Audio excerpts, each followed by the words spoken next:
Coach, there's been so many nights where it's been one guy doing the scoring, two guys doing the scoring, four guys in double figures tonight. What was different about tonight? Yeah, we moved the ball.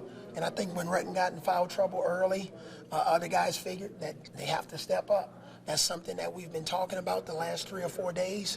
We're not a one-man band. Retton has had an outstanding year. Obviously, he's first-team All-SEC, first-team All-SEC defense, scholar, athlete of the year, and that's great. But, we're here, and we've won some games and upset some teams this year that people didn't see coming because we got contributions from the entire team, whether that's scoring. We had 12 blocks tonight.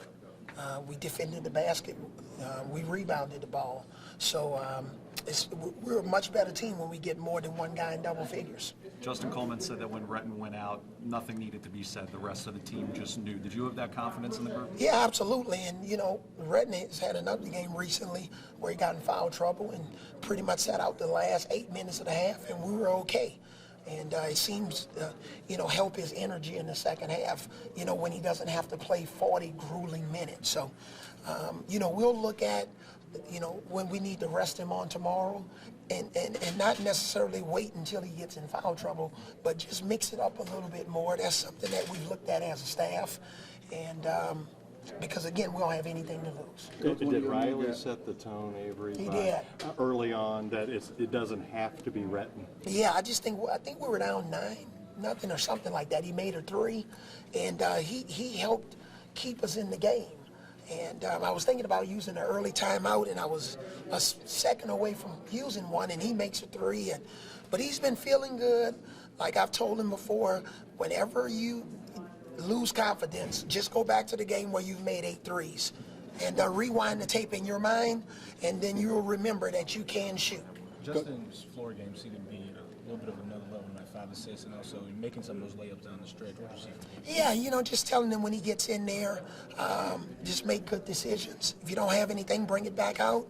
If you got an angle on a big guy, go in there and use your body, and when the big guy's off balance, Calvin Murphy. A lot of people are too young to remember Calvin Murphy, but he was one of the best at that. That was a guy that I watched.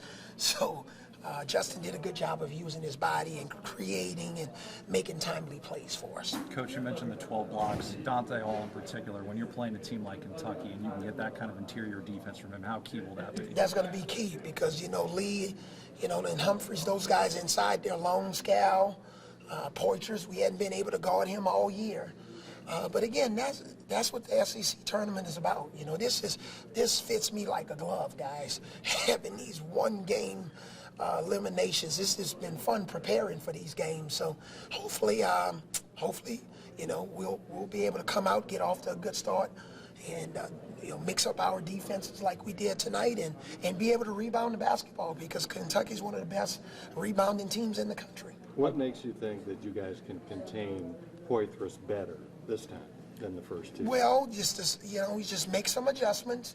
We're not going to give away a scouting report, but we just got to make some adjustments and, just keep him in front of us.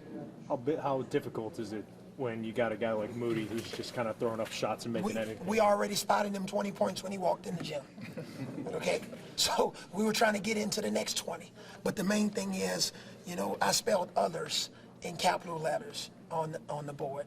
Those were the guys we were trying to minimize and limit their production. Saez just hurt us really, really bad down, at Ole Miss, and Perez, and you were making open threes. We lost Brooks a few times tonight, which wasn't good. But every game we have a game plan and a scheme, and if we bring energy to it and rebound the basketball, we'll have a chance along with some good offense.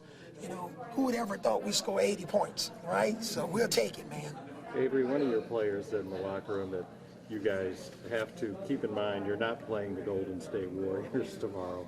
Is there sort of you got to humanize Kentucky because it's, I just think, going into our last game, it was too much about them and not enough about us.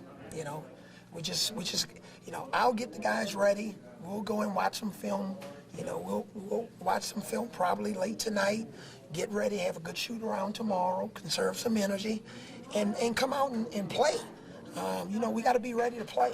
And whatever areas they hurt us in the first 2 games, we have to take some of that away in this game.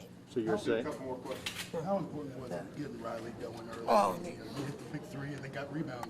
Yeah, very important. You know, I was just telling them, he and Brandon Austin, just play confident. You know, like I told them, it is not the end of the world when they miss a shot. You know, we're going to still feed them at the hotel. So it's not like we're going to feed the other guys and we're not going to feed them because they miss a shot. That's what I tell them all the time. So, and when we take plane rides, I'm telling them, look, just because you miss a shot doesn't mean you have to catch the bus. Just shoot the ball. All right? And One more question, last question. Redden said you kind of pulled him aside privately at the time. And what you saying? Talk about that meeting a little bit. You know, Redden and I go to church together. All right? So it wasn't church, you know, language. We had to go back to the street. All right, thanks, guys. Gotta go.